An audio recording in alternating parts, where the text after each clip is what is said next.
Hey there, Stu here again.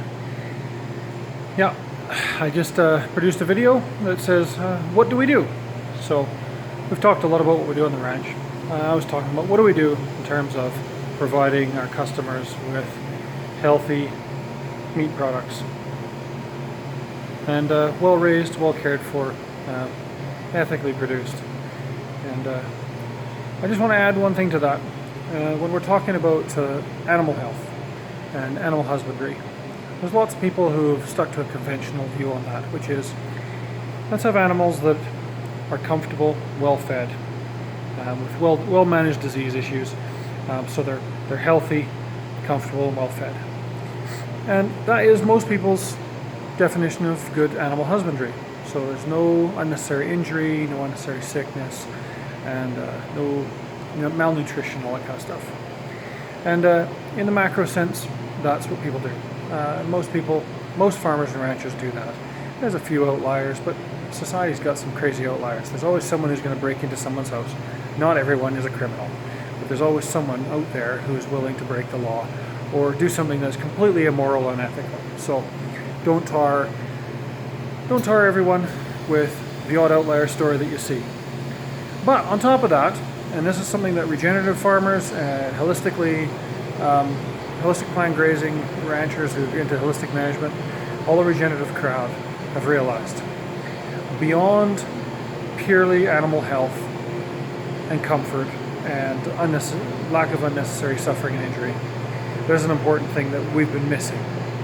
And this is where the mismanagement of animals over a long, long period of time, I'm talking about since the beginning of the Neolithic, so how many thousand years ago that is, but before the Egyptians invented grain, let's put it that way.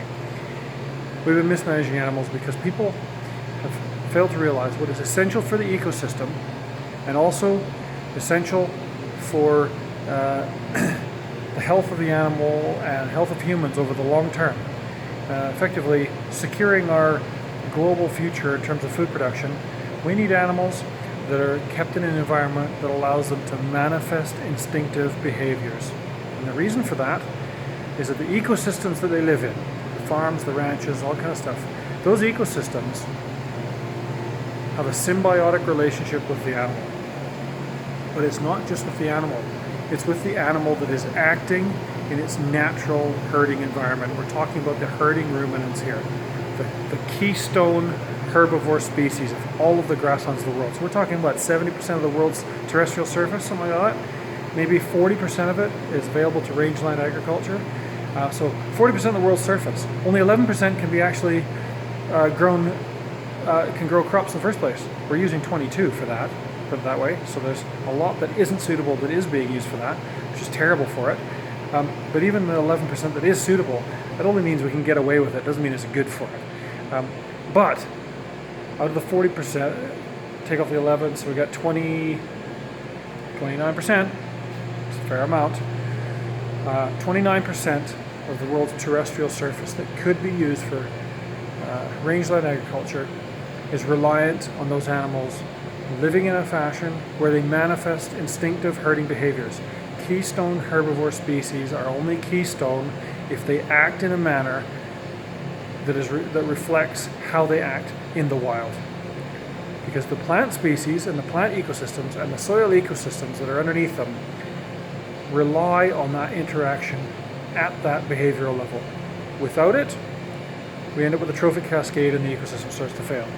So I just wanted to add that. That is one of the reasons why regenerative techniques are important. That's why holistic management is important. We need to be able to look at the results that we're getting and decide if the ecosystem is getting healthier or not. And if it isn't, there's a good chance it's because we're not managing the animals in a manner that allows them to manifest that instinctive behavior. If we do that, we can restore our soil ecosystems, we can restore our wildlife habitat, all that while producing healthy food for the human food chain. So there you go. That's video number 2.